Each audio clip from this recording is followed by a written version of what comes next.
In a previous episode, I talked about some of the more technical details about AI and especially AI and consciousness.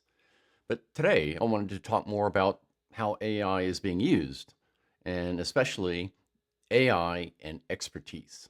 So, in my day job as a professor at Virginia Tech, among other things, I teach artificial intelligence, AI, what it is, what it's not, how to use it, and what can go wrong if we don't develop it and use it intentionally. Today, AI is all around us, and you can see tons of examples of people doing many different things with AI. Wonderful things, great things, bad things.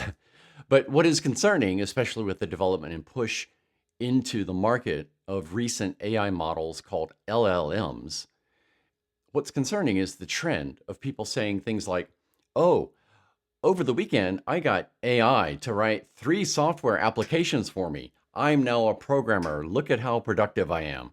This is known as vibe coding. And these days, anyone can get an AI to write a program for them with just a few natural language descriptions. And these descriptions are called prompts. Now, let me bring up this article.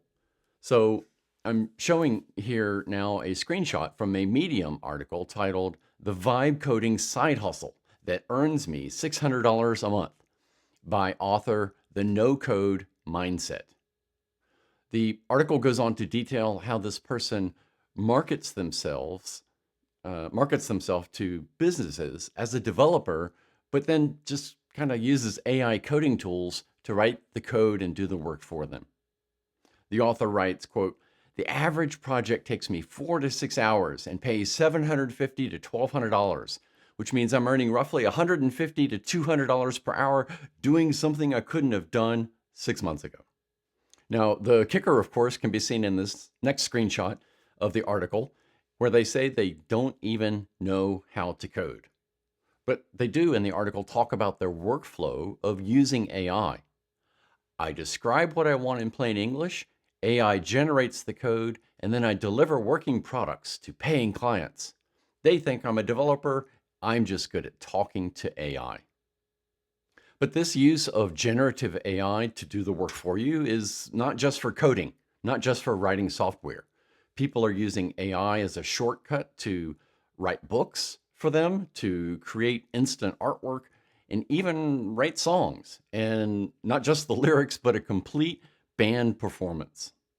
For example, this next screenshot is from a New York Times article titled The New Fabio is Claude, which goes on to talk about self publishing author Coral Hart, which is a pseudonym, who uses generative AI to produce, and I didn't say write, to produce more than 200 novels a year.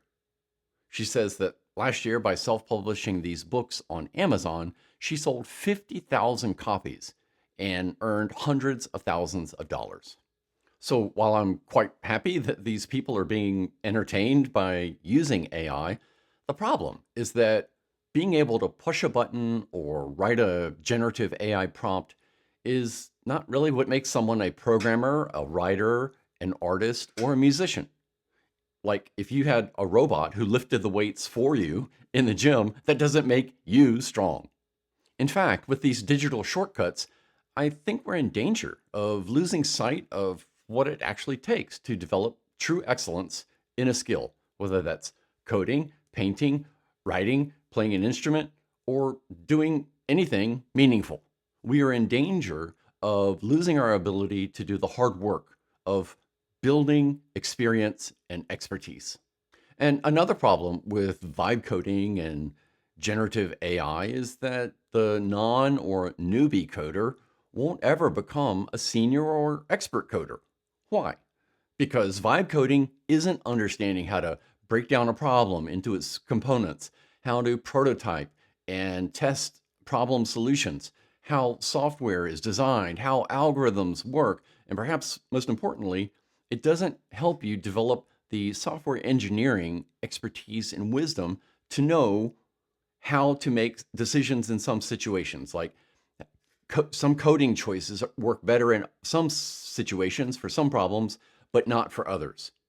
So without that experience, wisdom, and expertise, the non or newbie coder will stay a non or newbie coder. Now, here's the interesting part. If you take someone who has coding expertise, that same AI tool can indeed help them develop code faster. And similarly, it can help a writer come up with new story ideas. It can help a musician explore creative opportunities. The catch, of course, is that the person already has expertise in this case. The AI helps enhance the existing expertise, the true expertise that someone already has. But unfortunately, it doesn't give expertise or help someone develop expertise to someone who doesn't already have it. So the question then is, how does one develop true expertise? Well, that's a great topic for my next video. Thanks for watching.